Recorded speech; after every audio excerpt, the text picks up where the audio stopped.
Fortnite is a cooperative, 4-player, survival sandbox game, developed by Epic Games, with the inclusion of its recent Battle Royale mode, which is 100-player PvP mode, where players have to scavenge for weapons to become the last man standing.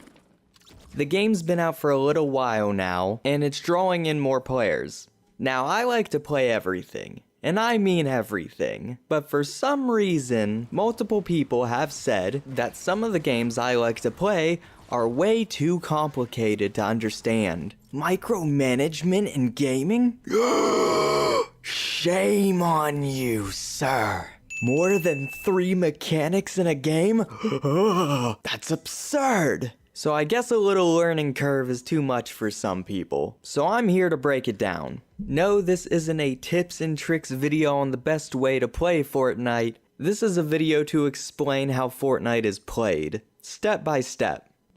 Their tutorial in game is not the best, by far. So I'm gonna sum this up as short as I can. And that by itself is no easy task. We're going to assume at this point you've beaten the tutorial and selected a hero, or they've already given you one. First, we're gonna talk about gameplay. Pretty straightforward. This is your level. It's going to be called Power. When you go to your map, you're gonna go to your recommended power level, and it's gonna start you off in Stonewood. This is for levels 1 through 19. After you select Stonewood, you're gonna select a mission.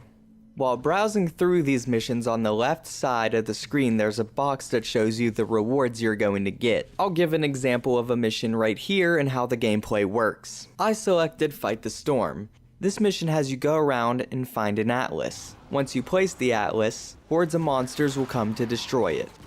So you're gonna gather resources such as wood, stone, and metal. These 3 resources are what's going to be used to craft your base. The obvious giveaway that stone is stronger than wood and metal is stronger than stone. The longer you play Fortnite, eventually you'll be able to upgrade the walls and floors you place. The right side of the screen shows your mission objectives, so if you're not sure what you're doing, make sure to look there. When you're gathering materials and you start to see a glowing circle pop up, make sure you hit that. It'll destroy the object faster and give you bonus materials. While going around, some objects will say search on them. You press the search button and this will give you materials, some being the wood, stone, and metal that you use to build your base, and others being materials to craft other items, such as traps and weapons. Now that we've covered basic gameplay, let's fast forward through this mission and see what's next. Nicely done, Commander. At the end of each match, it'll take your entire team's score. This score is based on crafting, combat, and looting. You'll get a chest at the end of the match based on performance, and the mission rewards. Speaking of the mission rewards, that's our next step. So remember when selecting a mission that there's a reward screen on the side that tells you what you're going to get? Well, finding specific rewards is handy, because we're about to look at schematics. Schematics are things like guns and traps that you'll be able to make as long as you own the schematic. Now, one of the guns I use mainly is the Founder's Revolt. You'll see here that it shows the statistics of the gun, but if you go over to crafting, you'll see the materials you'll need to make it. 2 of those are rotating gizmos, and 8 of those are silver ore.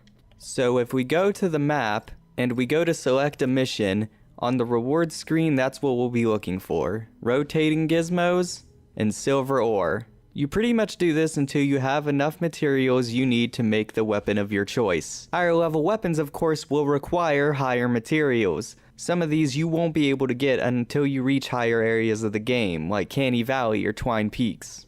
You still with me here? Because in under 5 minutes, I've taught you the bare basics of playing Fortnite. We're gonna start diving into the micromanagement. It's a lot of the stuff that takes place outside of actual gameplay, so you don't need to load a map to do all this, but it does affect your game. This is where some people tend to get overwhelmed and confused with the gameplay. I hope you enjoyed part 1 of this series. I wanted to do it all in one video. I don't think I realized how much time it's going to take to explain this, so the next video we're going to explain all the micromanagement stuff. That includes leveling up your heroes and managing your squads. If you liked what you've seen here, please go to the Patreon and support me, and also check out the new Gamistry website that we put up a few weeks ago. I'll see you guys in the next video, and I'll talk to you later.